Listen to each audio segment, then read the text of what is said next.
Mulle väga meeldivad inimesed ja mulle meeldib inimesi juhtida ja juhendada ja toetada ja ma arvan, et andragoogika on täpselt see valdkond, kus kohas sa saad õiged tööriistad, teadmised ja oskused, et siis inimesi toetada, arendada ja neile midagi uut õpetada. Nagu ma ka oma motivatsioonivideos ütlesin, andragoogika on selline hästi mõnusalt laialivalguv eriala. Et seda saab rakendada väga paljudes erinevates valdkondades. See tuleb kasuks sulle endale inimesena ja väga paljudes töösituatsioonides, erinevates eluvaldkondades ja tegevustes.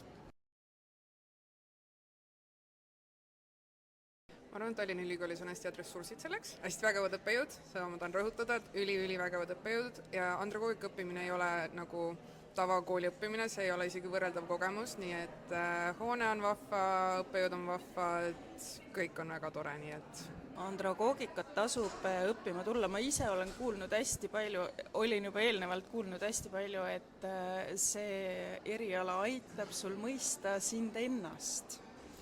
Et andragoogikas me kasutame iseennast õppeobjektina hästi palju ja selleks, et osata siis aidata teisi, pead sa kõigepealt oskama aidata iseennast.